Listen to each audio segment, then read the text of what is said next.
Hey, Fire, how you doing? Trying to, at least I'm gonna try well, I'm probably gonna get away with it, but I'm probably not gonna be able to do any more part of it just because it's a Stephen King book. But I'm gonna try to do this one.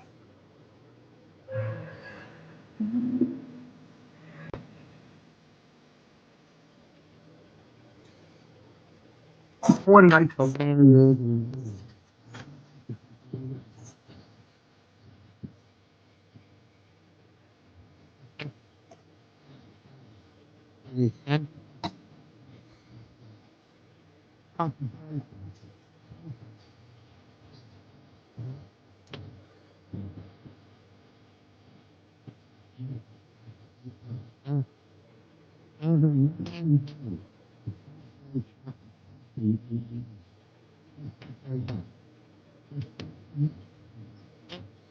How you doing, Fire? Let me shut it down.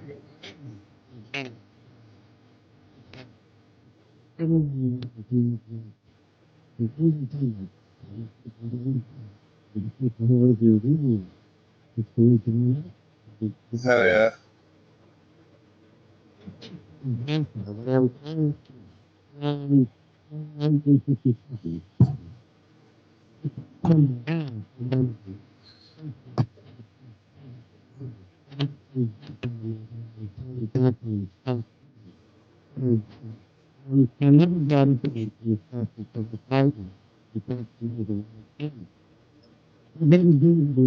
Both supposed to see and my mother was saying, quite often, one of the countries. That's what and um,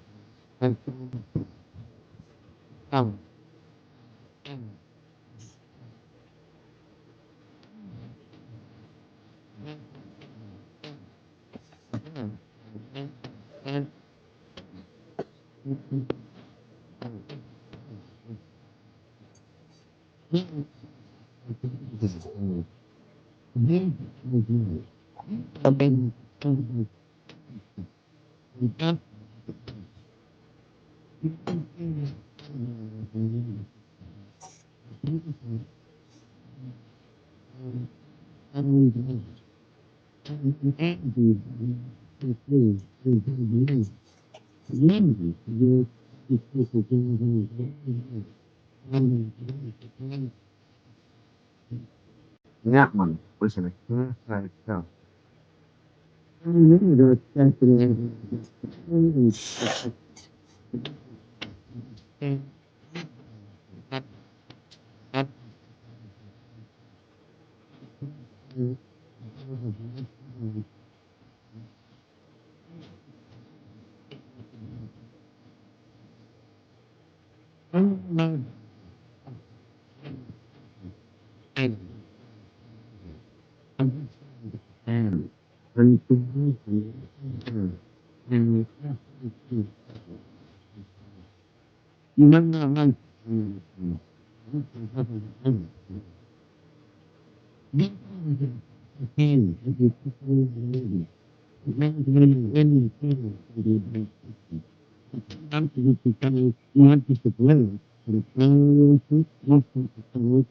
We got the students to college, Philippine Congress.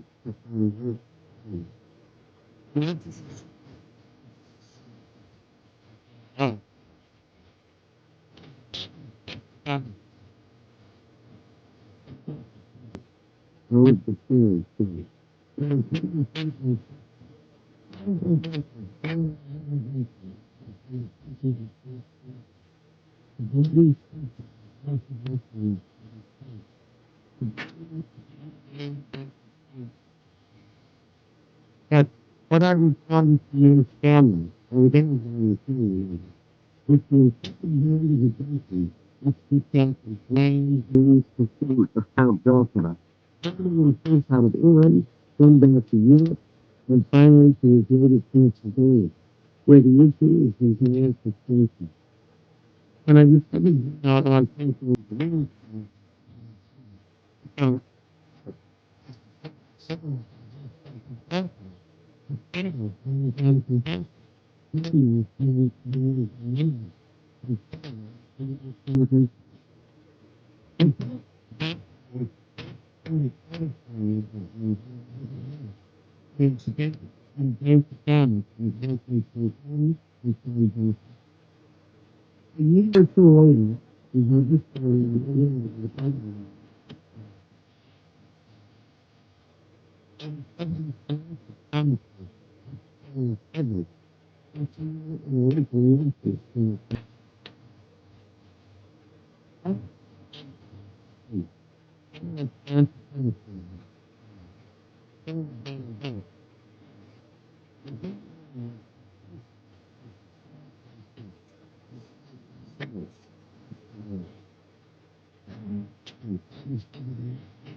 She probably knew I would.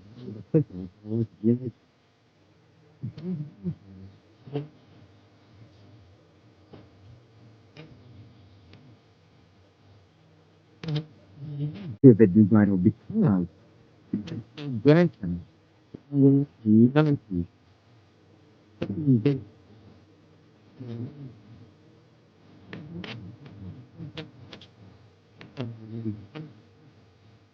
I'm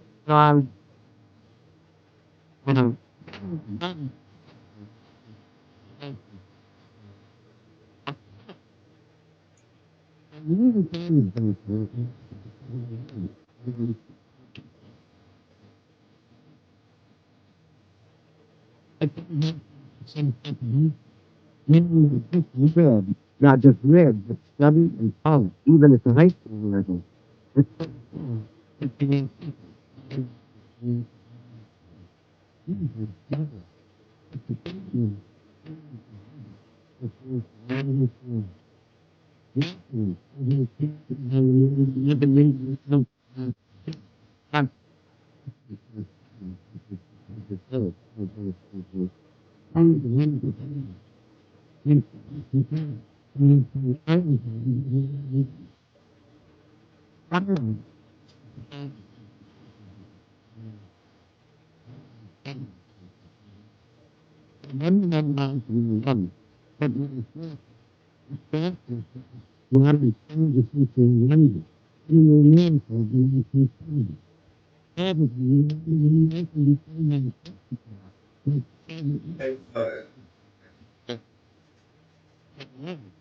Been responsible for a lot of the things.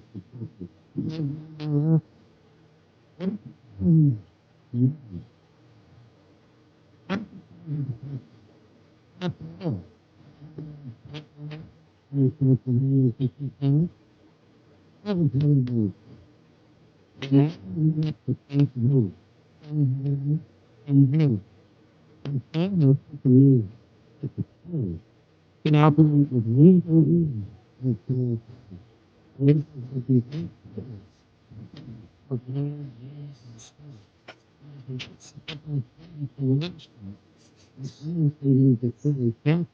he would soon become what he had always been, the boyar.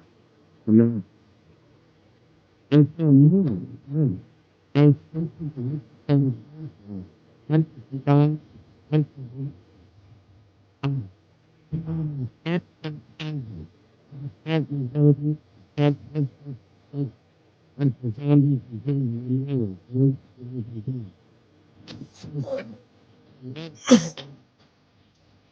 This one's kind of a Halloween one. It's Salem's Lot, Stephen King. I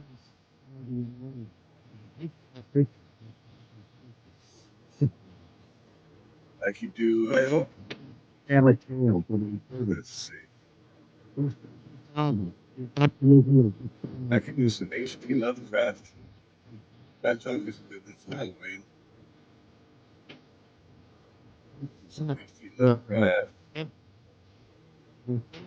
Maybe some Clive Barker.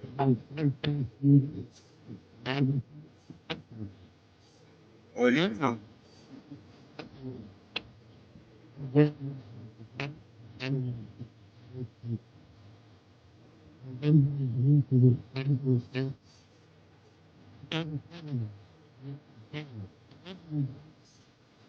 That's what this one is Salem's Lot. Nice. And so into the land of Nod, which lies to the east of East, and further south to north, to the land of Nod. None, probably are to them. Lives of the stars, boys, and the Flintstones. Welcome to Jerusalem's Lawn. One place to note that way, because some of my human characters turned out to be scams. It took a certain amount of time as they wanted to do, and found it. Got to want to see them after sympathy. And the found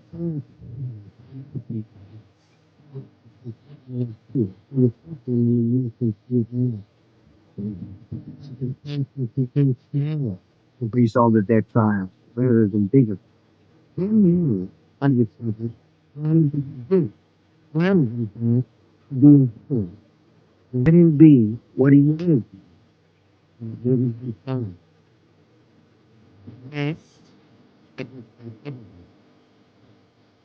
It is brilliant.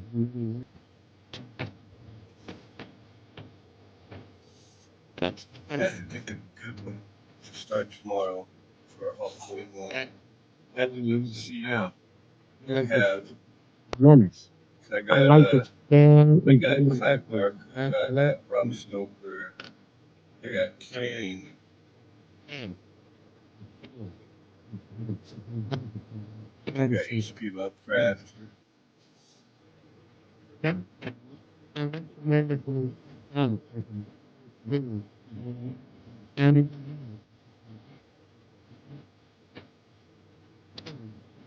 understand see any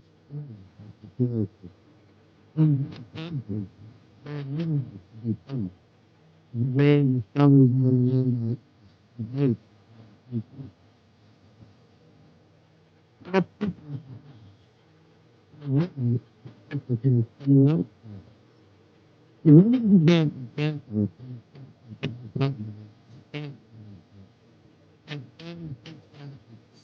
But I have to I usually get away with some Clive Barker and Lovecraft. Very good. But Lovecraft is pages in one of the instead of young writing times it a bunch of the different real short times. stories. Then Langer put it aside, not little effect.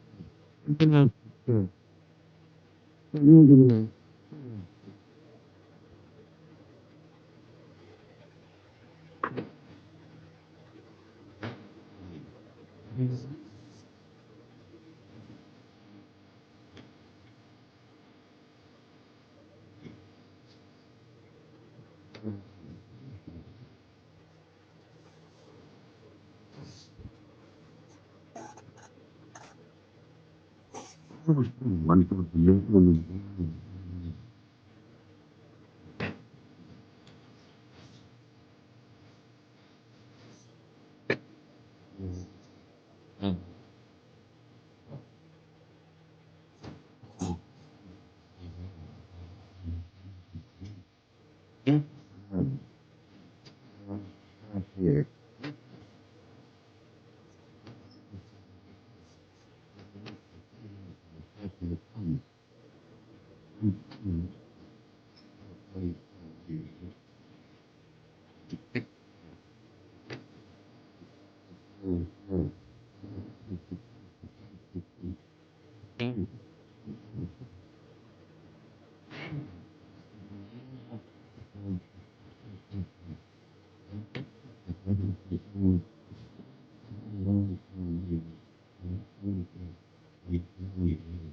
He had been mildly successful video game, and it was not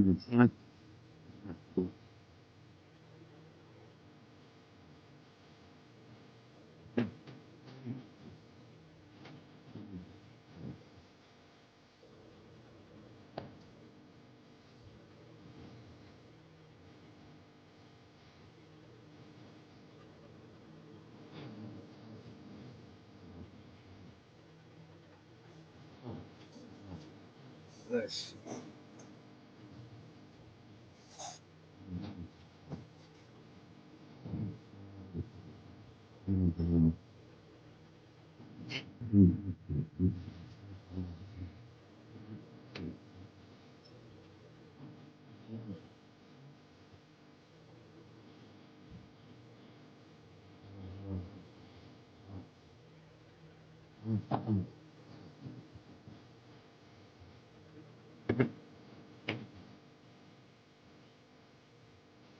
See.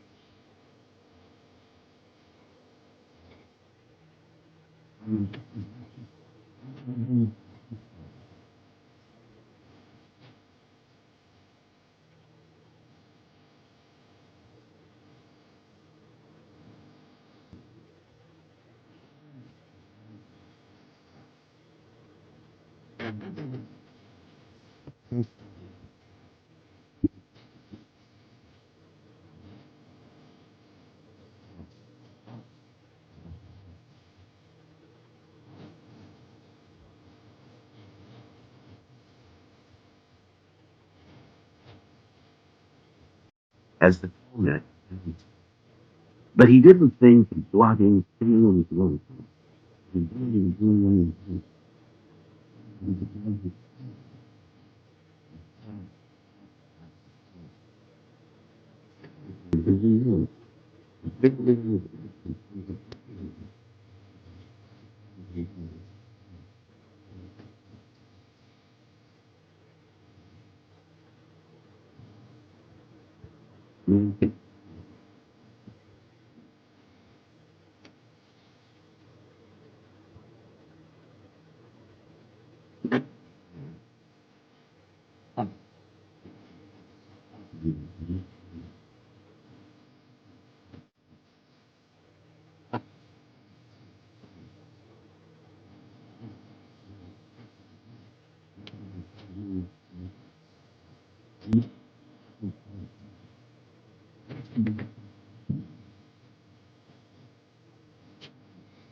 I find out what I'm going to do. I'm going to do some HP buff craft. That's consists of different sword.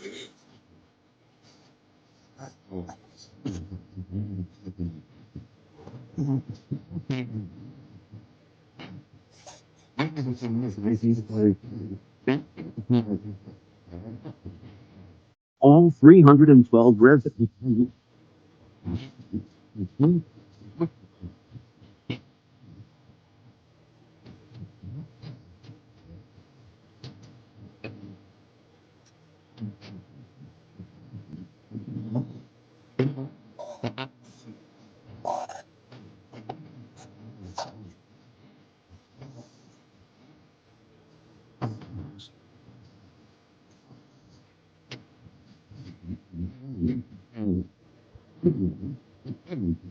Down neatly in an upstairs bedroom. And good for sleep.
Yeah,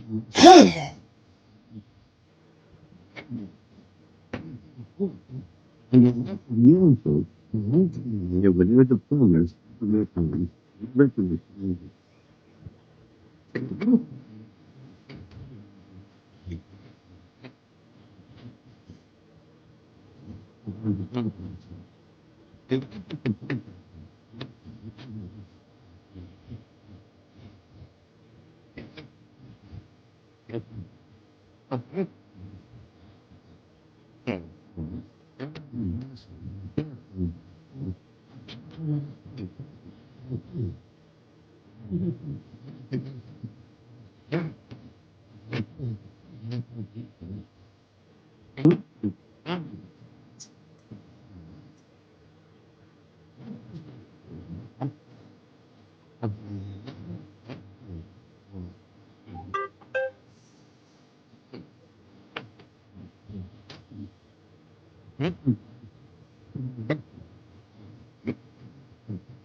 Yeah.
In Jerusalem, why? Henry and his wife in Stonerville. And look the people.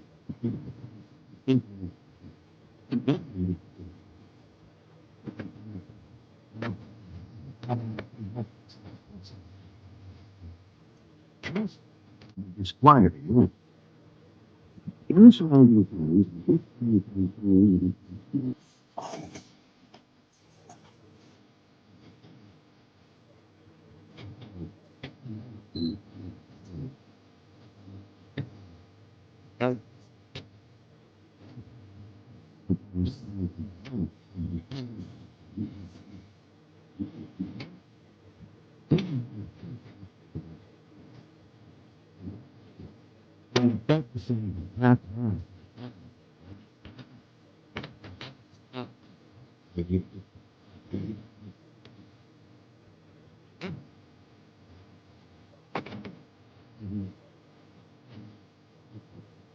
From 3 years ago.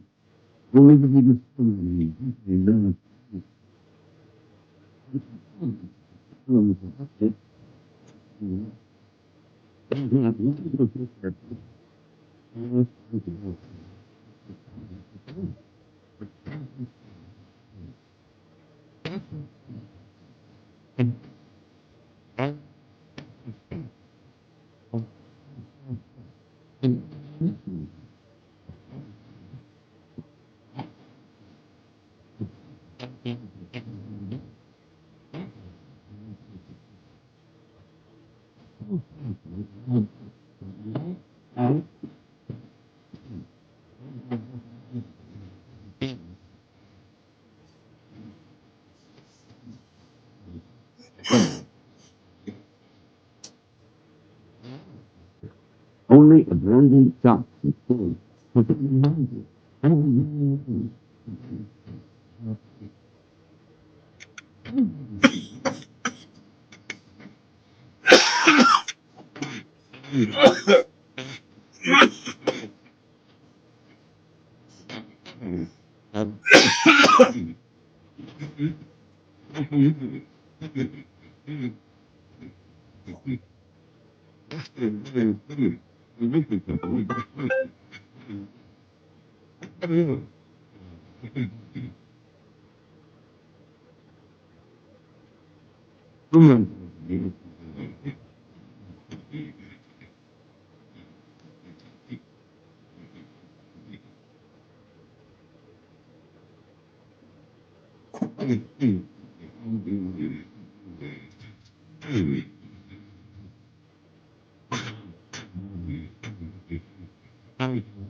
What you intend to do? The total 52. I'm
Between the gates and the community, I was a high soul people.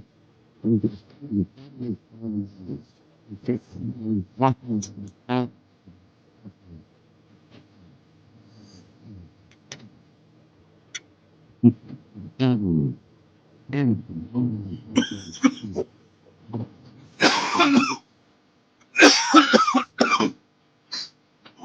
and himself against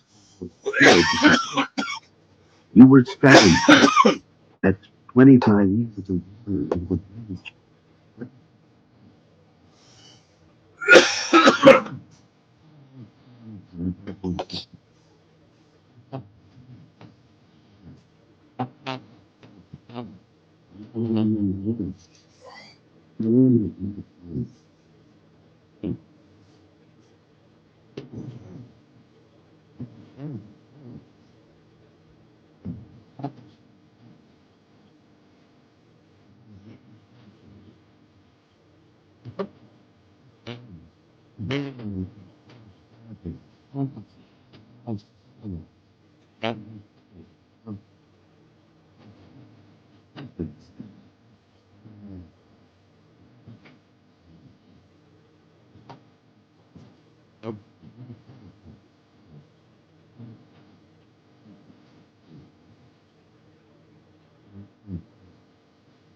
Came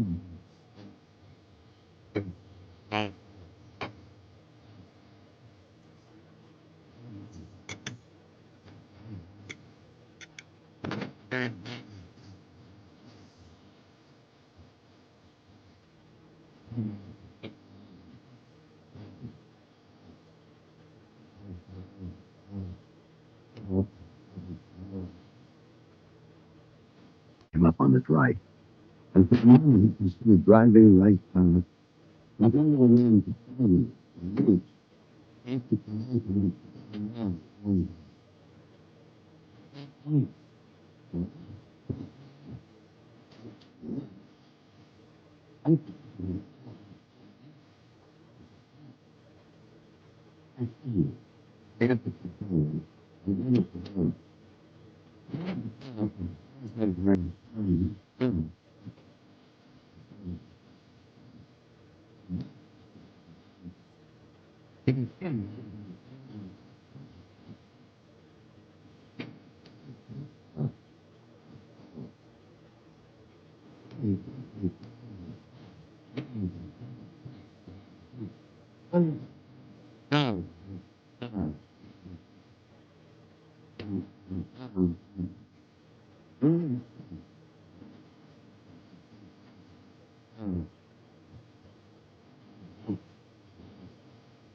He turned left.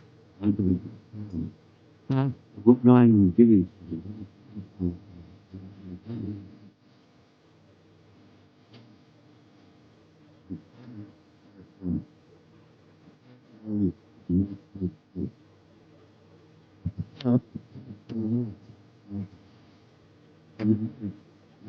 Right down.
if it was unlocked, then he swallowed and threw up.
So high. I'm pouring up on his family party. Time, time. And it's never been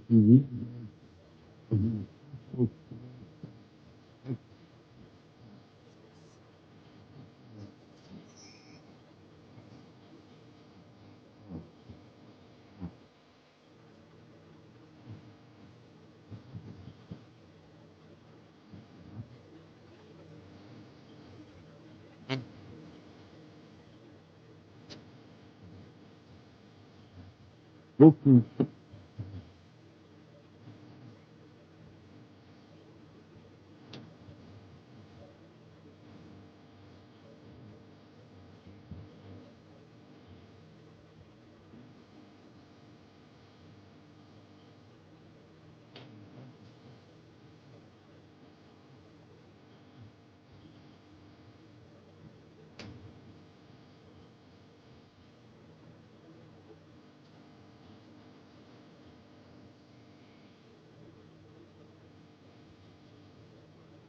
and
what was else? Not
how do you listen to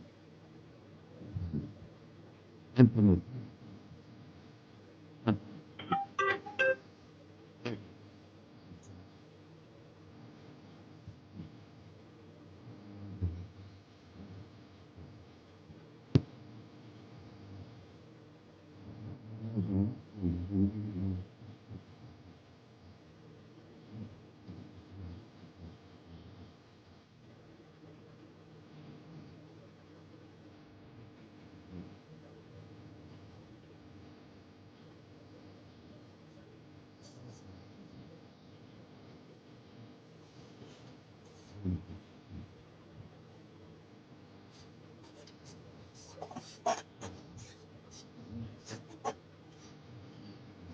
She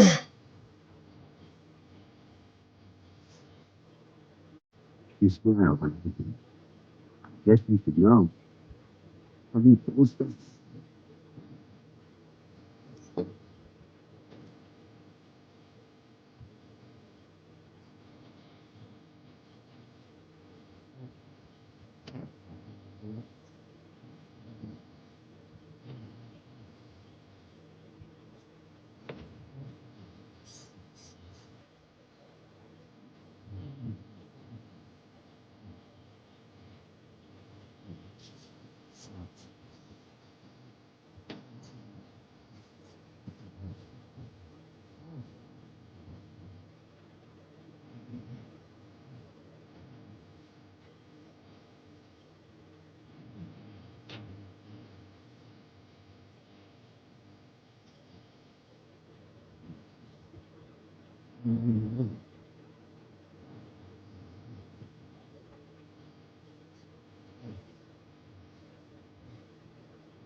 Oh, I just like to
please.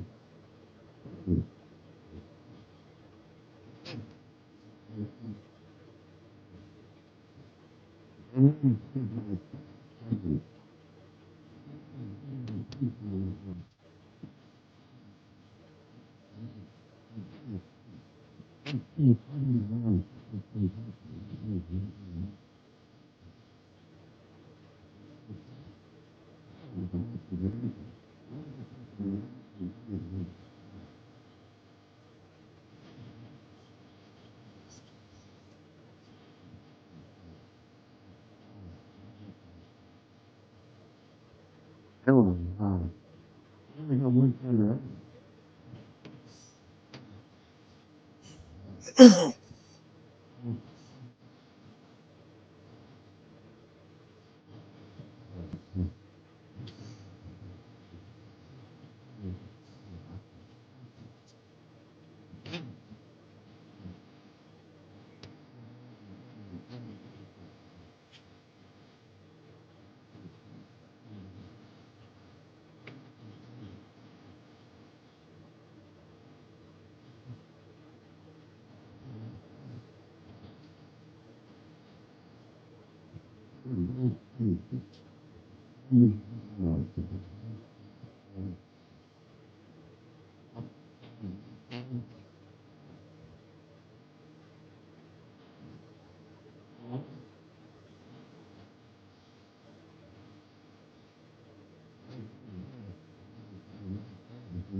I used to play women.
Ooh, one second, everyone.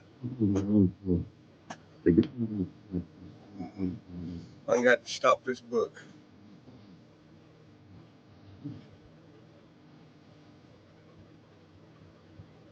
I already got a warning up there.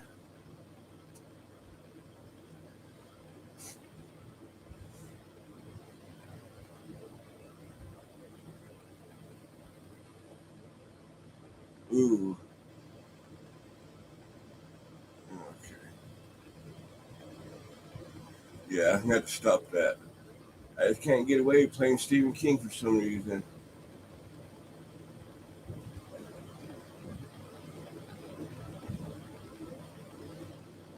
Right?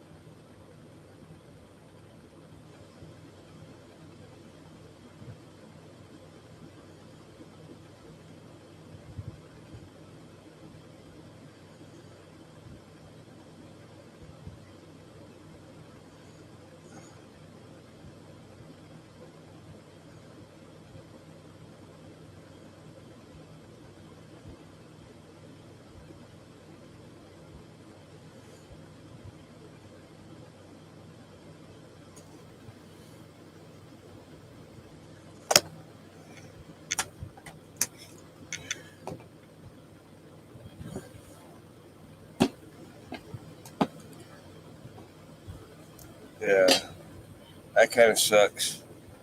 Let's see. And now the warning went off. That's crazy. It's been a while since I've got a warning up there like that.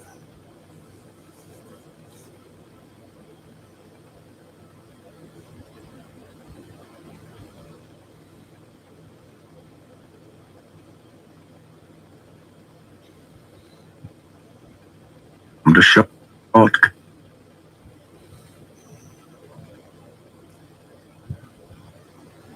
Okay, I guess we'll start the Lovecraft tonight, since I can't play the Stephen King.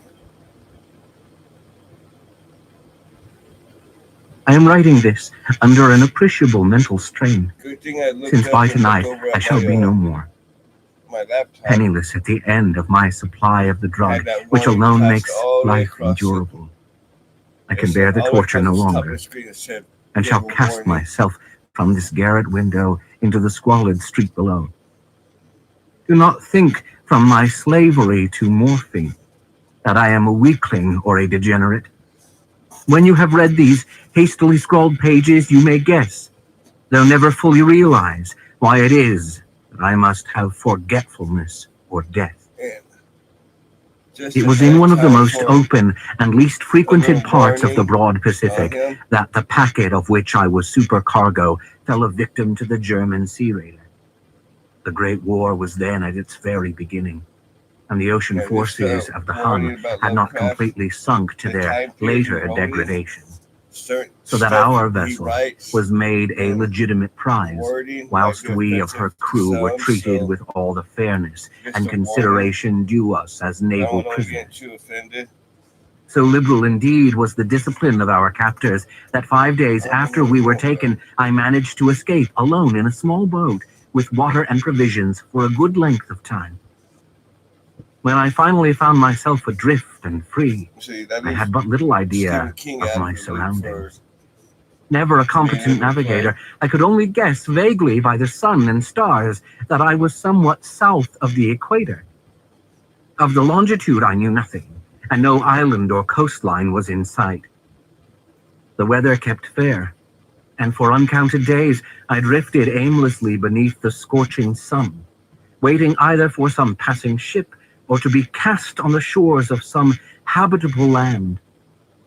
But neither ship nor land appeared, and I began to despair in my solitude upon the heaving vastnesses of unbroken blue. The change happened whilst I slept. Its details I shall never know, for my slumber, though troubled and dream-infested, was continuous. When at last I awaked, it was to discover myself half sucked into a slimy expanse of hellish black mire, which extended about me in monotonous undulations as far as I could see, and in which my boat lay grounded some distance away. Though one might well imagine that my first sensation would be of wonder at so prodigious and unexpected a transformation of scenery, I was in reality more horrified than astonished. For there was in the air and in the rotting soil a sinister quality which chilled me to the very core. The region was putrid with the carcasses of decaying fish, and of other less describable things which I saw protruding from the nasty mud of the unending plain. Perhaps I should not hope to convey in mere words the unutterable hideousness that can dwell in absolute silence and barren immensity. There was nothing within hearing, and nothing in sight save a vast reach of black slime. Yet the very completeness of the stillness and the homogeneity of the landscape oppressed me with a nauseating fear. So I could play it. The sun was blazing down from a sky which seemed to me almost black in its cloudless cruelty, as though reflecting the inky marsh beneath my feet. As I crawled into the stranded boat, I realized that only one theory could explain my position. Through some unprecedented volcanic upheaval, a portion of the ocean floor must have been thrown to the surface, exposing regions which, for innumerable millions of years, had lain hidden under unfathomable watery depths. So great was the extent of the new land which had risen beneath me that I could not detect the faintest noise of the surging ocean, strain my ears as I might. Nor were there any seafowl to prey upon the dead things. For several hours I sat thinking or brooding in the boat, which lay upon its side and afforded a slight shade as the sun moved across the heavens. As the day progressed, the ground lost some of its stickiness and seemed likely to dry sufficiently for traveling purposes in a short time. Looks like we're good for right now. That night I slept but little, and the next day I made for myself a pack containing food and water, preparatory to an overland journey in search of the vanished sea and possible rescue. On the third morning, I found the soil dry enough to walk upon with ease. The odor of the fish was maddening, but I was too much concerned with graver things to mind so slight an evil, and set out boldly for an unknown goal. All day I foraged steadily westward, guided by a faraway hummock which rose higher than any other elevation on the rolling desert. That night I encamped, and on the following day still traveled toward the hummock, though that object seemed scarcely nearer than when I had first espied it. By the fourth evening I attained the base of the mound, which turned out to be much higher than it had appeared from a distance, an intervening valley setting it out in sharper relief from the general surface. Too weary to ascend, I slept in the shadow of the hill. I know not why my dreams were so wild that night, but ere the waning and fantastically gibbous moon had risen far above the eastern plain, I was awake in a cold perspiration, determined to sleep no more. Such visions as I had experienced were too much for me to endure again, and in the glow of the moon I saw how unwise I had been to travel by day. Without the glare of the parching sun, my journey would have cost me less energy. Indeed, I now felt quite able to perform the ascent which had deterred me at sunset. Picking up my pack, I started for the crest of the eminence. I have said that the unbroken monotony of the rolling plain was a source of vague horror to me. But I think my horror was greater when I gained the summit of the mound and looked down the other side into an immeasurable pit or canyon, whose black recesses the moon had not yet soared high enough to illumine. I felt myself on the edge of the world, peering over the rim into a fathomless chaos of eternal night. Through my terror ran curious reminiscences of Paradise Lost, and Satan's hideous climb through the unfashioned realms of darkness. As the moon climbed higher in the sky, I began to see that the slopes of the valley were not quite so perpendicular as I had imagined. Ledges and outcroppings of rock afforded fairly easy footholds for a descent, whilst after a drop of a few hundred feet, the declivity became very gradual. Urged on by an impulse which I cannot definitely analyze, I scrambled with difficulty down the rocks and stood on the gentler slope beneath, gazing into the Stygian deeps where no light had yet penetrated. I'll be right back. All at once, my attention was captured by a vast and singular object on the opposite slope, which rose steeply about 100 yards ahead of me, an object that gleamed whitely in the newly bestowed rays of the ascending moon. That it was merely a gigantic piece of stone, I soon assured myself, but I was conscious of a distinct impression that its contour and position were not altogether the work of nature. A closer scrutiny filled me with sensations I cannot express. For despite its enormous magnitude, and its position in an abyss which had yawned at the bottom of the sea since the world was young, I perceived beyond a doubt that the strange object was a well-shaped monolith whose massive bulk had known the workmanship and perhaps the worship of living and thinking creatures. Dazed and frightened, yet not without a certain thrill of the scientist's or archaeologist's delight, I examined my surroundings more closely. The moon, now near the zenith, shone weirdly and vividly above the towering steeps that hemmed in the chasm, and revealed the fact that a far-flung body of water flowed at the bottom, winding out of sight in both directions and almost lapping my feet as I stood on the slope. Across the chasm, the wavelets washed the base of the Cyclopean monolith, on whose surface I could now trace both inscriptions and crude sculptures. The writing was in a system of hieroglyphics unknown to me, and unlike anything I had ever seen in books, consisting for the most part of conventionalized aquatic symbols such as fishes, eels, octopi, crustaceans, mollusks, whales, and the like. Several characters obviously represented marine things which are unknown to the modern world, but whose decomposing forms I had observed on the ocean-risen plain. It was the pictorial carving, however, that did most to hold me spellbound. Plainly visible across the intervening water on account of their enormous size was an array of bas-reliefs whose subjects would have excited the envy of a Doré. I think that these things were supposed to depict men, at least a certain sort of men, though the creatures were shown disporting like fish in the waters of some marine grotto, or paying homage at some monolithic shrine which appeared to be under the waves as well. Of their faces and forms I dare not speak in detail, for the mere remembrance makes me grow faint. Grotesque beyond the imagination of a Poe or Bulwer, they were damnably human in general outline, despite webbed hands and feet, shockingly wide and flabby lips, glassy, bulging eyes, and other features less pleasant to recall.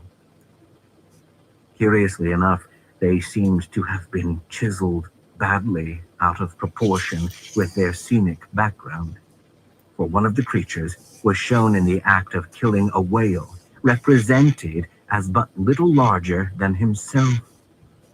I remarked, as I say, their grotesqueness and strange size, but in a moment decided that they were merely the imaginary gods of some primitive fishing or seafaring tribe.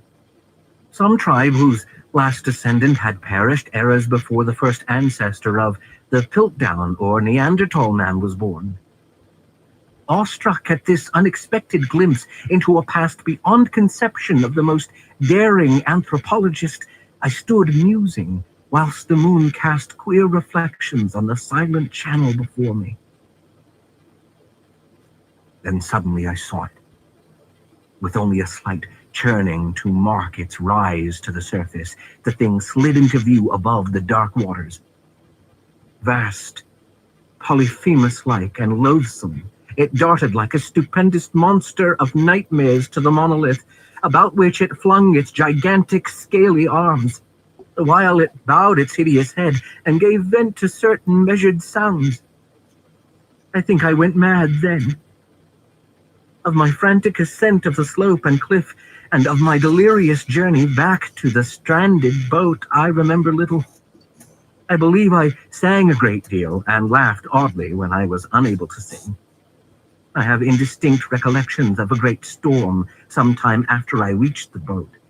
At any rate, I know that I heard peals of thunder and other tones which nature utters only in her wildest moods. When I came out of the shadows, I was in a San Francisco hospital, brought thither by the captain of the American ship which had picked up my boat in mid-ocean. In my delirium I had said much, but found that my words had been given scant attention. Of any land upheaval in the Pacific, my rescuers knew nothing, nor did I deem it necessary to insist upon a thing which I knew they could not believe. Once I sought out a celebrated ethnologist and amused him with peculiar questions regarding the ancient Philistine legend of Dagon, the fish god. But soon, perceiving that he was hopelessly conventional, I did not press my inquiries. It is at night, especially when the moon is gibbous and waning, that I see the thing. I tried morphine, but the drug has given only transient surprise, and has drawn me into its clutches as a hopeless slave. So now I am to end it all, having written a full account for the information or the contemptuous amusement of my fellow men. Often I ask myself if it could not all have been a pure phantasm, a mere freak of fever as I lay sun-stricken and raving in the open boat after my escape from the German man-of-war. This I ask myself, but ever does there come before me a hideously vivid vision in reply. I cannot think of the deep sea without shuddering at the nameless things that may at this very moment be crawling and floundering on its slimy bed, worshipping their ancient stone idols and carving their own detestable likenesses on submarine obelisks of water-soaked granite.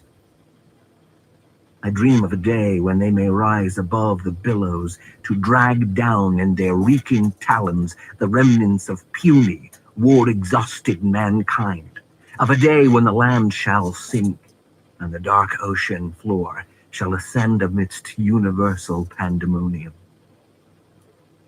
The end is near. I hear a noise at the door, as of some immense slippery body lumbering against it. It shall not find me.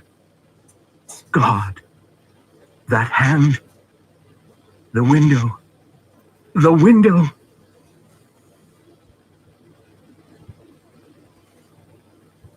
Herbert West, Reanimator. 1. From the Dark. Of Herbert West, who was my friend in college and in other life, I can speak only with extreme terror. This terror is not due altogether to the sinister manner of his recent disappearance, but was engendered by the whole nature of his life work, and first gained its acute form more than 17 years ago, when we were in the third year of our course at the Miskatonic University Medical School in Arkham. While he was with me, the wonder and diabolism of his experiments fascinated me utterly, and I was his closest companion. Now that he is gone and the spell is broken, the actual fear is greater. Memories and possibilities are ever more hideous than realities. The first horrible incident of our acquaintance was the greatest shock I ever experienced, and it is only with reluctance that I repeat it. As I have said, it happened when we were in medical school, where West had already made himself notorious through his wild theories on the nature of death and the possibility of overcoming it artificially. His views, which were widely ridiculed by the faculty and by his fellow students, hinged on the essentially mechanistic nature of life, and concerned means for operating the organic machinery of mankind by calculated chemical action after the failure of natural processes.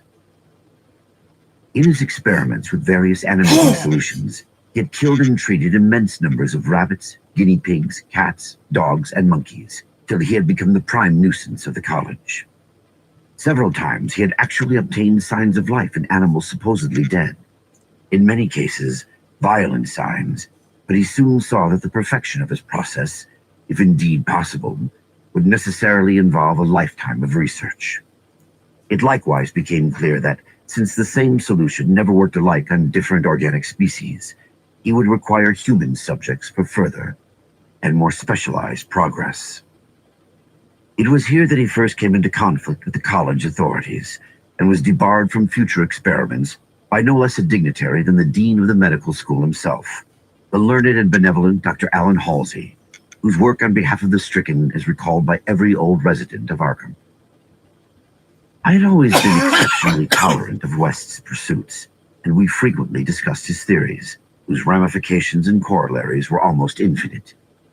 Holding with Haeckel that all life is a chemical and physical process, and that the so-called soul is a myth, my friend believed that artificial reanimation of the dead can depend only on the condition of the tissues, and that unless actual decomposition is set in, a corpse fully equipped with organs may, with suitable measures, be set going again in the peculiar fashion known as life. that the psychic or intellectual life might be impaired by the slight deterioration of sensitive brain cells, which even a short period of death would be apt to cause, West fully realized. It had at first been his hope to find a reagent which would restore vitality before the actual advent of death, and only repeated failures on animals had shown him that the natural and artificial life motions were incompatible. He then sought extreme freshness in his specimens, injecting his solutions into the blood immediately after the extinction of life. It was this circumstance which made the professors so carelessly skeptical, for they felt that true death had not occurred in any case. They did not stop to view the matter closely and reasoningly. It was not long after the faculty had interdicted his work that West confided to me his resolution to get fresh bodies in some manner, and continue in secret the experiments he could no longer perform openly. To hear him discussing ways and means was rather ghastly, for at the college we had never procured anatomical specimens ourselves. Whenever the morgue proved inadequate, 2 local Negroes attended to this matter, and they were seldom questioned. West was then a small, slender, spectacled youth with delicate features, yellow hair, pale blue eyes, and a soft voice, and it was uncanny to hear him dwelling on the relative merits of Christ Church Cemetery in the Potter's Field, because practically every body in Christ Church was embalmed, a thing of course ruinous to West's researches. I was by this time his active and enthralled assistant, and helped him make all his decisions, not only concerning the source of bodies, but concerning a suitable place for our loathsome work. It was I who thought of the deserted Chapman farmhouse beyond Meadow Hill, where we fitted up on the ground floor an operating room and a laboratory, each with dark curtains to conceal our midnight doings. The place was far from any road, and in sight of no other house, yet precautions were nonetheless necessary, since rumors of strange lights, started by chance nocturnal roamers, would soon bring disaster on our enterprise. It was agreed to call the whole thing a chemical laboratory if discovery should occur. Gradually, we equipped our sinister haunt of science with materials either purchased in Boston or quietly borrowed from the college, materials carefully made unrecognizable save to expert eyes, and provided spades and picks for the many burials we should have to make in the cellar. At the college, we used an incinerator, but the apparatus was too costly for our unauthorized laboratory. Bodies were always a nuisance, even the small guinea pig bodies from the slight clandestine experiments in West's room at the boarding house. We followed the local death notices like ghouls, for our specimens demanded particular qualities. What we wanted were corpses interred soon after death and without artificial preservation, preferably free from malforming disease and certainly with all organs present. Accident victims were our best hope. Not for many weeks did we hear of anything suitable, though we talked with morgue and hospital authorities, ostensibly in the college's interest, as often as we could without exciting suspicion. We found that the college had first choice in every case, so that it might be necessary to remain in Arkham during the summer, when only the limited summer school classes were held. In the end, though, luck favored us, for one day we heard of an almost ideal case in the Potter's Field. A brawny young workman drowned only the morning before in Summers Pond, and buried at the town's expense without delay or embalming. That afternoon we found the new grave, and determined to begin work soon after midnight.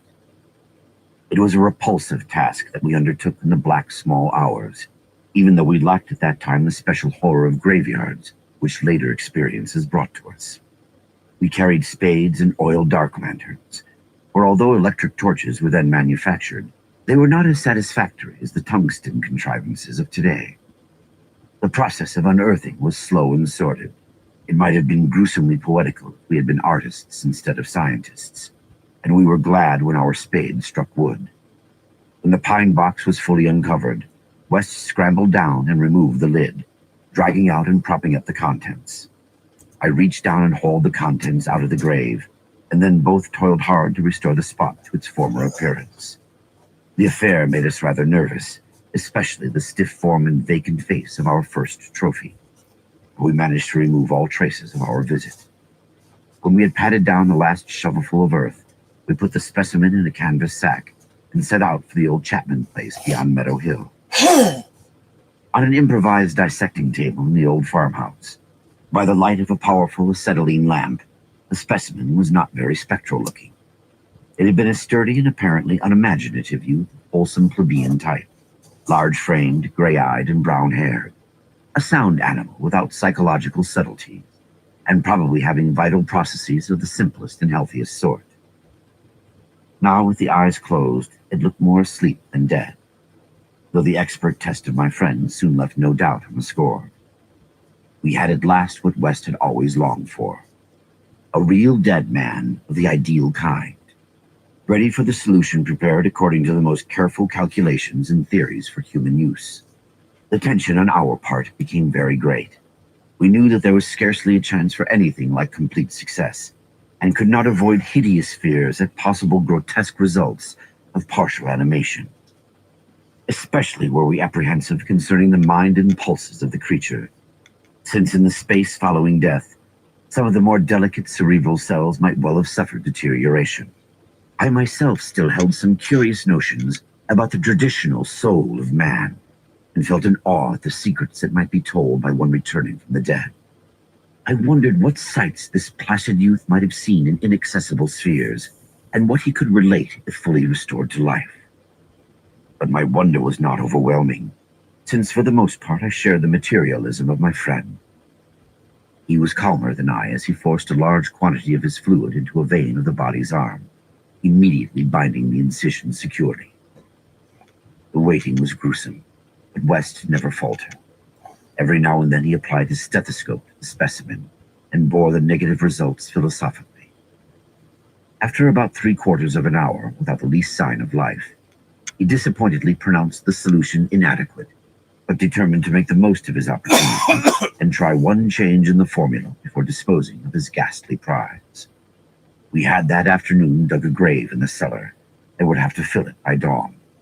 For although we had fixed a lock on the house, we wished to shun even the remotest risk of a ghoulish discovery. Besides, the body would not be even approximately fresh the next night. So taking the solitary acetylene lamp into the adjacent laboratory, we left our silent guest on the slab in the dark, and bent every energy to the mixing of a new solution.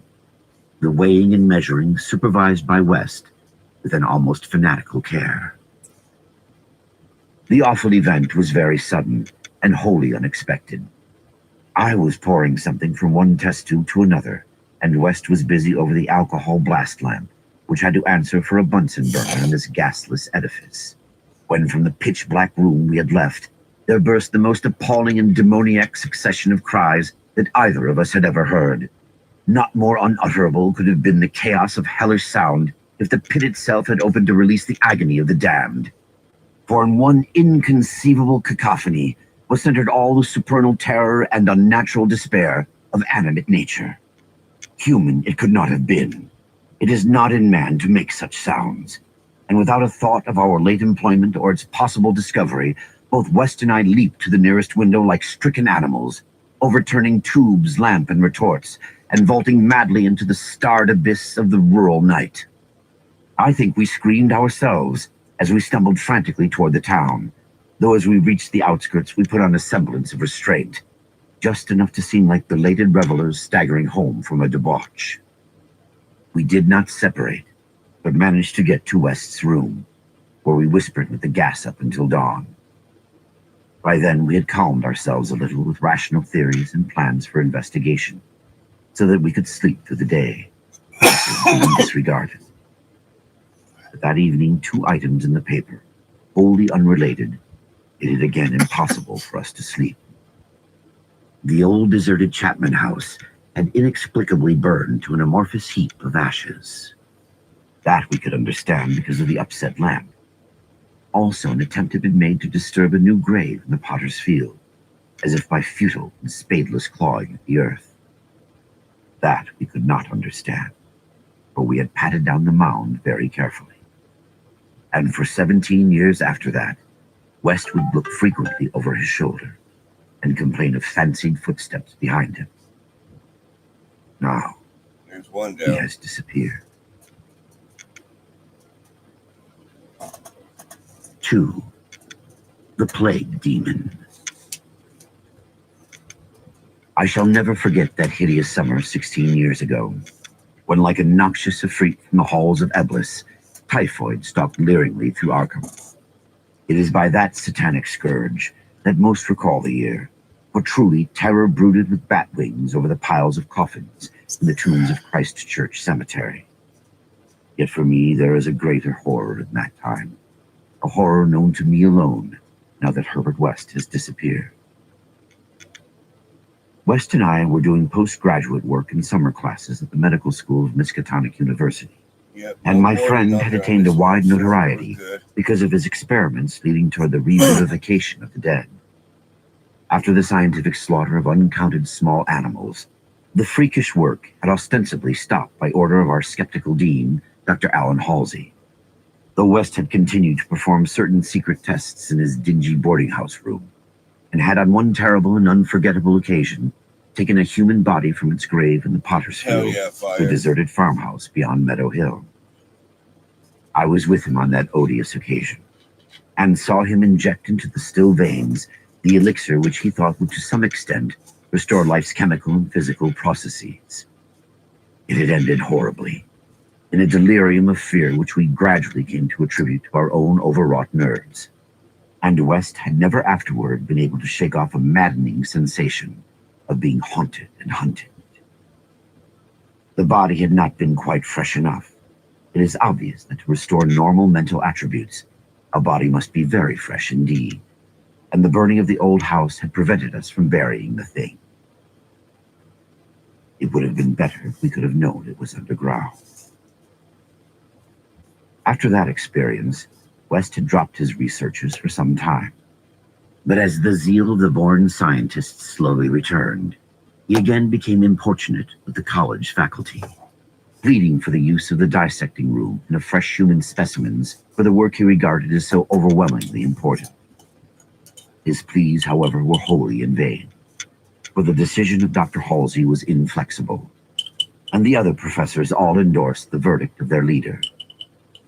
In the radical theory of reanimation, they saw nothing but the immature vagaries of a youthful enthusiast whose slight form, yellow hair, spectacled blue eyes, and soft voice gave no hint of the supernormal, almost diabolical power of the cold brain within. I can see him now as he was then, and I shiver. He grew sterner of face, but never elderly. And now Sefton has had the mishap, and West has vanished. West clashed disagreeably with Dr. Halsey near the end of our last undergraduate term, in a wordy dispute that did less credit to him than to the kindly dean in point of courtesy. He felt that he was needlessly and irrationally retarded in a supremely great work, a work which he could of course conduct to suit himself in later years, but which he wished to begin while still possessed of the exceptional facilities of the university.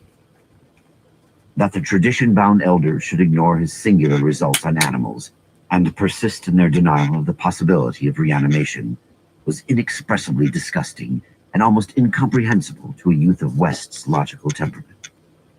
Only greater maturity could help him understand the chronic mental limitations of the professor-doctor type, the product of generations of pathetic puritanism, kindly, conscientious, and sometimes gentle and amiable, yet always narrow, intolerant, custom-ridden, and lacking in perspective.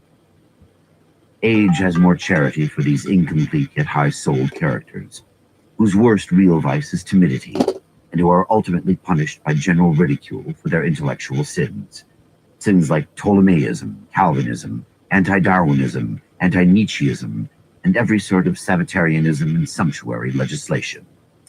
West, young despite his marvelous scientific acquirements, had scant patience with good Dr. Halsey and his erudite colleagues, and nursed an increasing resentment, coupled with a desire to prove his theories to these obtuse worthies in some striking and dramatic fashion. Like most youths, he indulged in elaborate daydreams of revenge, triumph, and final magnanimous forgiveness. And then had come the scourge, grinning and lethal from the nightmare caverns of Tartarus. West and I had graduated about the time of its beginning, but had remained for additional work at the summer school, so that we were in Arkham when it broke with full demoniac fury upon the town. Though not as yet licensed physicians, we now had our degrees, and were pressed frantically into public service as the numbers of the stricken grew. The situation was almost past management, and deaths ensued too frequently for the local undertakers fully to handle. Burials without embalming were made in rapid succession, and even the Christ Church Cemetery receiving tomb was crammed with coffins of the unembalmed dead. This circumstance was not without effect on West, who thought often of the irony of the situation. So many fresh specimens, yet none for his persecuted researches. We were frightfully overworked, and the terrific mental and nervous strain made my friend brood morbidly. But West's gentle enemies were no less harassed with prostrating duties. College had all but closed, and every doctor of the medical faculty was helping to fight the typhoid plague. Dr. Halsey in particular had distinguished himself in sacrificing service, applying his extreme skill with wholehearted energy to cases which many others shunned because of danger or apparent hopelessness. Before a month was over, the fearless dean had become a popular hero, though he seemed unconscious of his fame as he struggled to keep from collapsing with physical fatigue and nervous exhaustion. West could not withhold admiration for the fortitude of his foe, but because of this was even more determined to prove to him the truth of his amazing doctrines.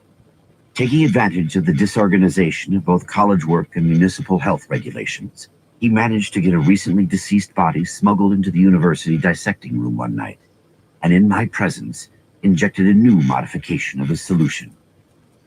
The thing actually opened its eyes, but only stared at the ceiling with a look of soul-petrifying horror before collapsing into an inertness from which nothing could rouse it. West said it was not fresh enough. The hot summer air does not favor corpses. That time we were almost caught before we incinerated the thing, and West doubted the advisability of repeating his daring misuse of the college laboratory. The peak of the epidemic was reached in August. West and I were almost dead, and Dr. Halsey did die on the 14th. The students all attended the hasty funeral on the 15th, and bought an impressive wreath, though the latter was quite overshadowed by the tribute sent by wealthy Arkham citizens and by the municipality itself. It was almost a public affair, for the dean had surely been a public benefactor. After the entombment, we were all somewhat depressed, and spent the afternoon at the bar of the commercial house, where West, though shaken by the death of his chief opponent, chilled the rest of us with references to his notorious theories. Most of the students went home or to various duties as the evening advanced, but West persuaded me to aid him in making a night of it. West's landlady saw us arrive at his room about 2 in the morning, with a third man between us, and told her husband that we had all evidently dined and wined rather well. Apparently, this acidulous matron was right. For about 3 a.m., the whole house was aroused by cries coming from West's room, where when they broke down the door, they found the two of us unconscious on the blood-stained carpet, beaten, scratched, and mauled, and with the broken remnants of West's bottles and instruments around us. Only an open window told what had become of our assailant, and many wondered how he himself had fared after the terrific leap from the second story to the lawn which he must have made. There were some strange garments in the room, but West, upon regaining consciousness, said they did not belong to the stranger, but were specimens collected for bacteriological analysis in the course of investigations on the transmission of germ diseases. He ordered them burnt as soon as possible in the capacious fireplace. To the police, we both declared ignorance of our late companion's identity. He was, West nervously said, a congenial stranger whom we had met at some downtown bar of uncertain location. We had all been rather jovial, and West and I did not wish to have our pugnacious companion hunted down. That same night saw the beginning of the second Arkham horror, the horror that to me eclipsed the plague itself. Christ Church Cemetery was the scene of a terrible killing, a watchman having been clawed to death in a manner not only too hideous for description, but raising a doubt as to the human agency of the deed. The victim had been seen alive considerably after midnight. The dawn revealed the unutterable thing. The manager of a circus at the neighboring town of Bolton was questioned, but he swore that no beast had at any time escaped from its cage. Those who found the body noted a trail of blood leading to the receiving tomb, where a small pool of red lay on the concrete just outside the gate. A fainter trail led away toward the woods. but it soon gave out. The next night, devils danced on the roofs of Arkham, and unnatural madness howled in the wind. Through the fevered town had crept a curse which some said was greater than the plague, and which some whispered was the embodied demon soul of the plague itself. 8 houses were entered by a nameless thing which strewed red death in its wake. In all, 17 maimed and shapeless remnants of bodies were left behind by the voiceless, sadistic monster that crept abroad. A few persons had half seen it in the dark, and said it was white and like a malformed ape or anthropomorphic fiend. It had not left behind quite all that it had attacked, for sometimes it had been hungry. The number it had killed was 14. 3 of the bodies had been in stricken homes and had not been alive. On the 3rd night, frantic bands of searchers, led by the police, captured it in a house on Crane Street near the Miskatonic campus. They had organized the quest with care, keeping in touch by means of volunteer telephone stations, and when someone in the college district had reported hearing a scratching at a shuttered window, the net was quickly spread. On account of the general alarm and precautions, there were only 2 more victims, and the capture was effected without major casualties. The thing was finally stopped by a bullet, though not a fatal one, and was rushed to the local hospital amidst universal excitement and loathing. For it had been a man. This much was clear despite the nauseous eyes, the voiceless simianism, and the demoniac savagery. They dressed the wound and carted it to the asylum at Sefton, where it beat its head against the walls of a padded cell for 16 years, until the recent mishap, when it escaped under circumstances that few like to mention. What had most disgusted the searchers of Arkham was a thing they noticed when the monster's face was clean. The mocking, unbelievable resemblance to a learned and self-sacrificing martyr who had been entombed but 3 days before. The late Dr. Allen Halsey, public benefactor and dean of the medical school of Miskatonic University. To the vanished Herbert West, and to me, the disgust and horror were supreme. I shudder tonight as I think of it. Shudder even more than I did that morning when West muttered through his bandages, "Damn it, it wasn't quite fresh enough." 3. 6 shots by moonlight. It is uncommon to fire all 6 shots of a revolver with great suddenness, when one would probably be sufficient.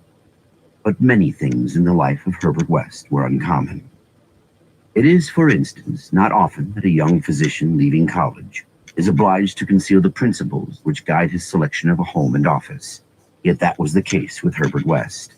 When he and I obtained our degrees at the medical school of Miskatonic University and sought to relieve our poverty by setting up as general practitioners, we took great care not to say that we chose our house because it was fairly well isolated and as near as possible to the potter's field. Reticence such as this is seldom without cause, nor indeed was ours, for our requirements were those resulting from a life work distinctly unpopular. Outwardly, we were doctors only, but beneath the surface were aims of far greater and more terrible moment. For the essence of Herbert West's existence was a quest amid black and forbidden realms of the unknown, in which he hoped to uncover the secret of life and restore to perpetual animation the graveyard's cold clay. Such a quest demands strange materials, among them fresh human bodies. And in order to keep supplied with these indispensable things, one must live quietly and not far from a place of informal interment. West and I had met in college, and I had been the only one to sympathize with his hideous experiments. Gradually, I had come to be his inseparable assistant, and now that we were out of college, we had to keep together. It was not easy to find a good opening for 2 doctors in company, but finally the influence of the university secured us a practice in Bolton, a factory town near Arkham, the seat of the college.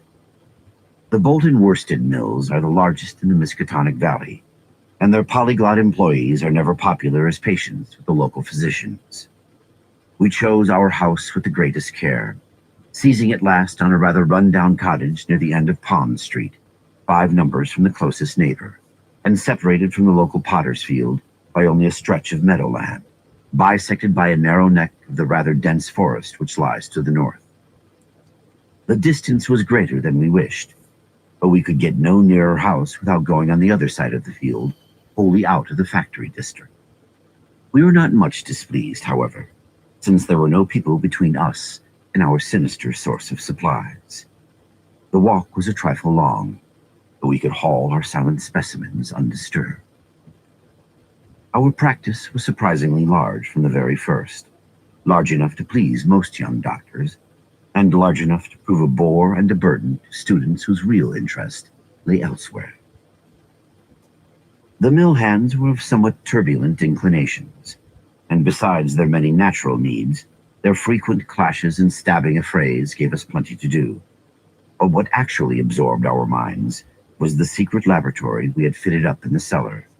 The laboratory with the long table under the electric lights, where in the small hours of the morning we often injected West's various solutions into the veins of the things we dragged from the potter's field. West was experimenting madly to find something which would start man's vital motions anew after they had been stopped by the thing we call death, but had encountered the most ghastly obstacles. The solution had to be differently compounded for different types. What would serve for guinea pigs would not serve for human beings, and different specimens required large modifications. The bodies had to be exceedingly fresh, or the slight decomposition of brain tissue would render perfect reanimation impossible. Indeed, the greatest problem was to get them fresh enough. West had had horrible experiences during his secret college researches with corpses of doubtful vintage. The results of partial or imperfect animation were much more hideous than were the total failures, and we both held fearsome recollections of such things.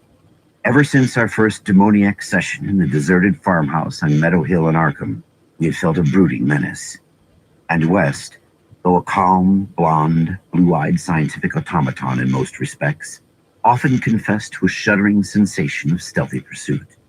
He half felt that he was followed, psychological delusion of shaken nerves, enhanced by the undeniably disturbing fact that at least one of our reanimated specimens was still alive. A frightful carnivorous thing in a padded cell at Sefton. Then there was another, our first, whose exact fate we had never learned. We had fair luck with specimens in Bolton, much better than in Arkham. We had not been settled a week before we got an accident victim on the very night of burial, and made it open its eyes with an amazingly rational expression before the solution failed. It had lost an arm. If it had been a perfect body, we might have succeeded better. Between then and the next January, we secured 3 more, 1 total failure, 1 case of marked muscular motion, and 1 rather shivery thing. It rose of itself and uttered a sound. Then came a period when luck was poor, interments fell off, and those that did occur were of specimens either too diseased or too maimed for us. We kept track of all the deaths and their circumstances with systematic care. One March night, however, we unexpectedly obtained a specimen which did not come from the potter's field. In Bolton, the prevailing spirit of Puritanism had outlawed the sport of boxing, with the usual result. Surreptitious and ill-conducted bouts among the mill workers were common, and occasionally professional talent of low grade was imported. This late winter night there had been such a match, evidently with disastrous results, since 2 timorous Poles had come to us with incoherently whispered entreaties to attend to a very secret and desperate case. We followed them to an abandoned barn, where the remnants of a crowd of frightened foreigners were watching a silent black form on the floor. The match had been between Kid O'Brien, a lubberly and now quaking youth with a most un-Hibernian hooked nose, and Buck Robinson, the Harlem Smoke. The Negro had been knocked out, and a moment's examination showed us that he would permanently remain so. He was a loathsome, gorilla-like thing, with abnormally long arms, which I could not help calling forelegs, and a face that conjured up thoughts of unspeakable Congo secrets and tom-tom poundings under an eerie moon. The body must have looked even worse in life, but the world holds many ugly things.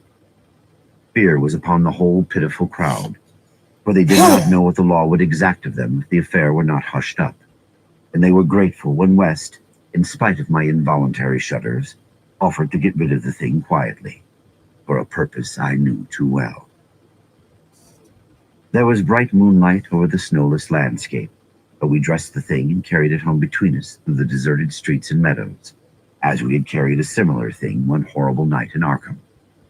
We approached the house from the field in the rear, took the specimen in the back door and down the cellar stairs, and prepared it for the usual experiment. Our fear of the police was absurdly great, though we had timed our trip to avoid the solitary patrolman of that section. The result was wearily anticlimactic. Ghastly as our prize appeared, it was wholly unresponsive to every solution we injected in its black arm. Solutions prepared from experience with white specimens only. So as the hour grew dangerously near to dawn, we did as we had done with the others. Dragged the thing across the meadows to the neck of woods near the potter's field, and buried it there in the best sort of grave the frozen ground would furnish. The grave was not very deep, but fully as good as that of the previous specimen, the thing which had risen of itself and uttered a sound. In the light of our dark lanterns, we carefully covered it with leaves and dead vines, fairly certain that the police would never find it in a forest so dim and dense. The next day, I was increasingly apprehensive about the police, for a patient brought rumors of a suspected fight and death. West had still another source of worry, for he had been called in the afternoon to a case which ended very threateningly. An Italian woman had become hysterical over her missing child, a lad of 5 who had strayed off early in the morning and failed to appear for dinner, and had developed symptoms highly alarming in view of an always weak heart. It was a very foolish hysteria, for the boy had often run away before, but Italian peasants are exceedingly superstitious, and this woman seemed as much harassed by omens as by facts. About 7 o'clock in the evening she had died, and her frantic husband had made a frightful scene in his efforts to kill West, whom he wildly blamed for not saving her life. Friends had held him when he drew a stiletto, but West departed amidst his inhuman shrieks, curses, and oaths of vengeance. In his latest affliction, the fellow seemed to have forgotten his child, who was still missing as the night advanced. There was some talk of searching the woods, but most of the family's friends were busy with the dead woman and the screaming man. Altogether, the nervous strain upon West must have been tremendous. Thoughts of the police and of the mad Italian both weighed heavily.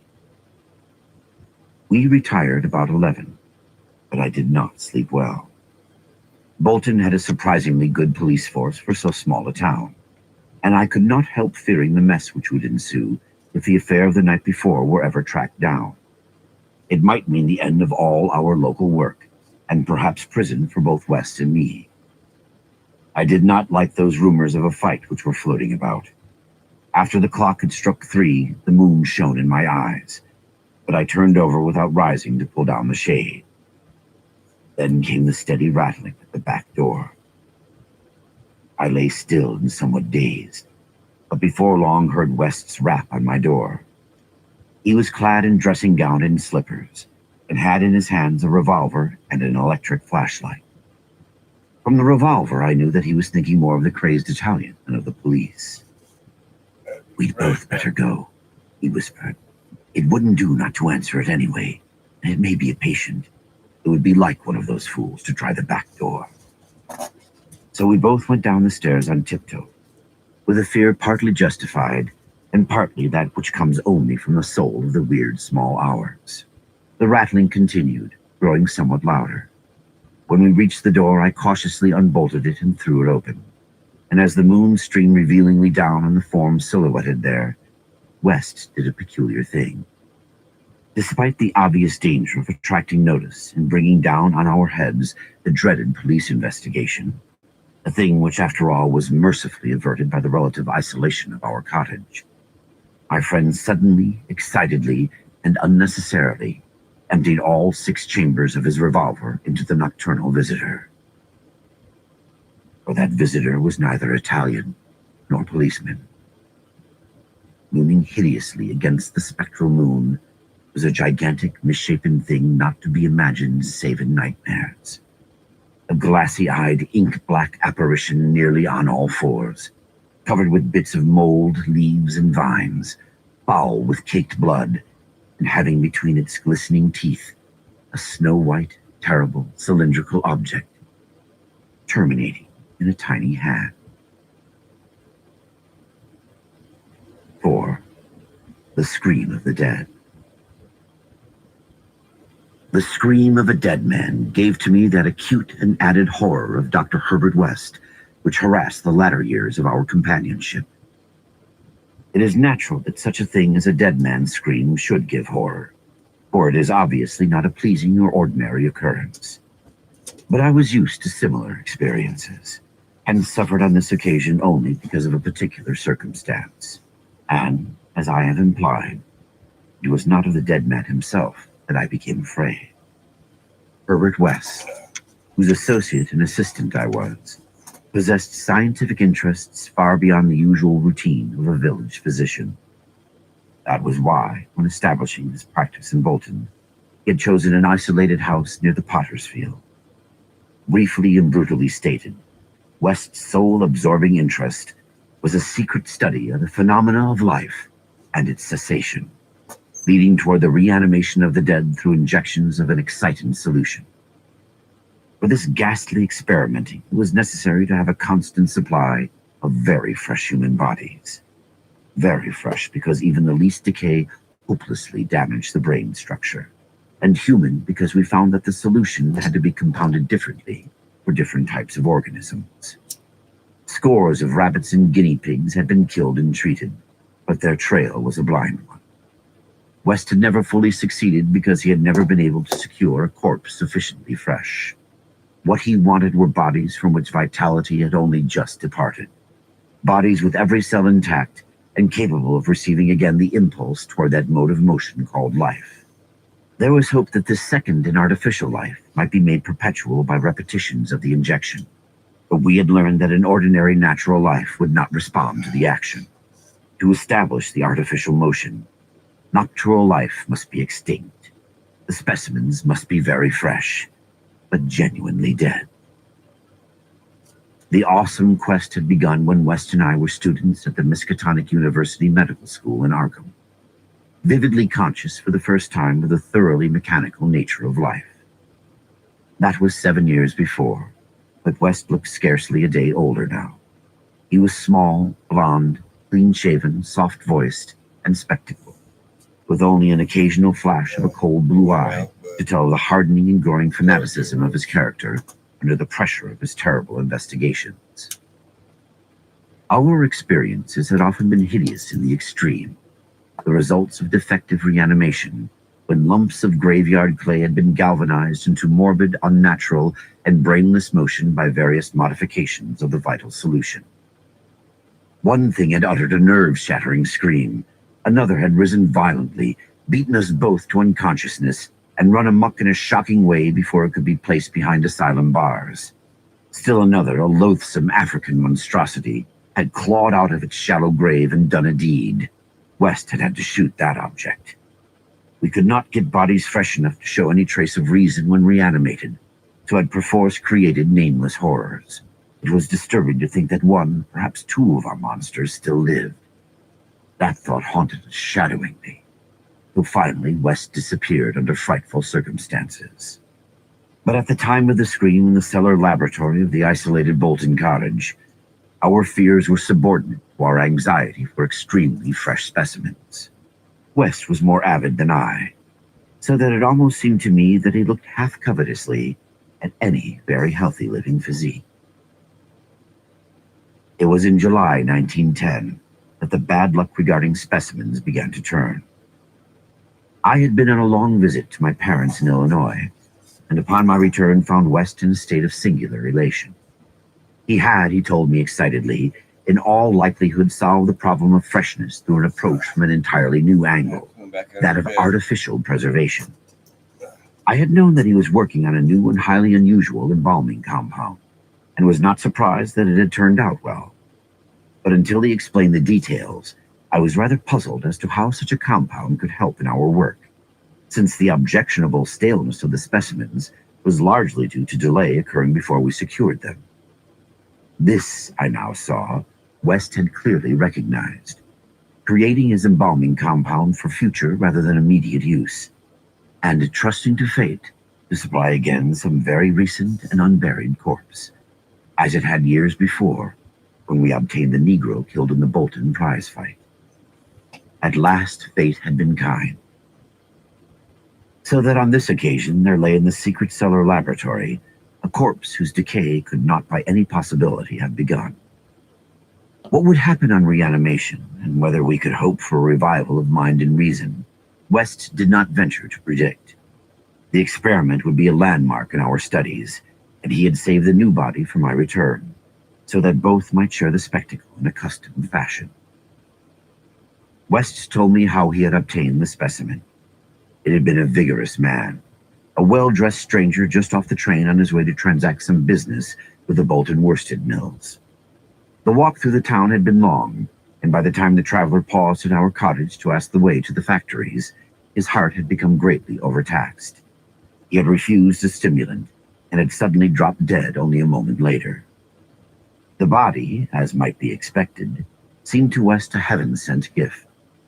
In his brief conversation, the stranger had made it clear that he was unknown in Bolton, and a search of his pockets subsequently revealed him to be one Robert Levitt of St. Louis, apparently without a family to make inquiries about his disappearance. If this man could not be restored to life, no one would know of our experiment. We buried our materials in a dense strip of woods between the house and the potter's field. If, on the other hand, he could be restored, our fame would be brilliantly and perpetually established. So without delay, West had injected into the body's wrist the compound which would hold it fresh for use after my arrival. The matter of the presumably weak heart, which to my mind imperiled the success of our experiment, did not appear to trouble West extensively. He hoped at last to obtain what he had never obtained before, a rekindled spark of reason, and perhaps a normal living creature. So on the night of July 18, 1910, Herbert West and I stood in the cellar laboratory and gazed at a white, silent figure beneath the dazzling arclight. The embalming compound had worked uncannily well, for as I stared fascinatedly at the sturdy frame which had lain 2 weeks without stiffening, I was moved to seek West's assurance that the thing was really dead. This assurance he gave readily enough, reminding me that the reanimating solution was never used without careful tests as to life, since it could have no effect if any of the original vitality were present. As West proceeded to take preliminary steps, I was impressed by the vast intricacy of the new experiment, an intricacy so vast that he could trust no hand less delicate than his own. Forbidding me to touch the body, he first injected a drug in the wrist just beside the place his needle had punctured when injecting the embalming compound. This, he said, was to neutralize the compound and release the system to a normal relaxation so that the reanimating solution might freely work when injected. Slightly later, when a change and a gentle tremor seemed to affect the dead limbs, West stuffed a pillow-like object violently over the twitching face, not withdrawing it until the corpse appeared quiet and ready for our attempt at reanimation. The pale enthusiast now applied some last perfunctory tests for absolute lifelessness, withdrew satisfied, and finally injected into the left arm an accurately measured amount of the vital elixir, prepared during the afternoon with a greater care than we had used since college days, when our feet were new and groping. I cannot express the wild, breathless suspense with which we waited for results on this first really fresh specimen, the first we could reasonably expect to open its lips in rational speech, perhaps to tell of what it had seen beyond the unfathomable abyss. West was a materialist, believing in no soul and attributing all the working of consciousness to bodily phenomena. Consequently, he looked for no revelation of hideous secrets from gulfs and caverns beyond death's barrier. I did not wholly disagree with him theoretically, yet held vague instinctive remnants of the primitive faith of my forefathers, so that I could not help eyeing the corpse with a certain amount of awe and terrible expectation. Besides, I could not extract from my memory that hideous, inhuman shriek we heard on the night we tried our first experiment in the deserted farmhouse at Arkham. Very little time had elapsed before I saw the attempt was not to be a total failure. A touch of color came to cheeks hitherto chalk white, and spread out under the curiously ample stubble of sandy beard. West, who had his hand on the pulse of the left wrist, suddenly nodded significantly, and almost simultaneously a mist appeared on the mirror inclined above the body's mouth. There followed a few spasmodic muscular motions, and then an audible breathing and visible motion of the chest. I looked at the closed eyelids and thought I detected a quivering. Then the lids opened, showing eyes which were gray, calm, and alive, but still unintelligent and not even curious. In a moment of fantastic whim, I whispered questions to the reddening ears, questions of other worlds of which the memory might still be present. Subsequent terror drove them from my mind, but I think the last one, which I repeated, was, "Where have you been?" I do not yet know whether I was answered or not, for no sound came from the well-shaped mouth. But I do know that at that moment, I firmly thought the thin lips moved silently, forming syllables which I would have vocalized as "only now," if that phrase had possessed any sense of relevancy. At that moment, as I say, I was elated with the conviction that the one great goal had been attained, and that for the first time, a reanimated corpse had uttered distinct words impelled by actual reason. In the next moment, there was no doubt about the triumph, no doubt that the solution had truly accomplished, at least temporarily, its full mission of restoring rational and articulate life to the dead. But in that triumph, there came to me the greatest of all horrors. Not horror of the thing that spoke, but of the deed that I had witnessed, and of the man with whom my professional fortunes were joined.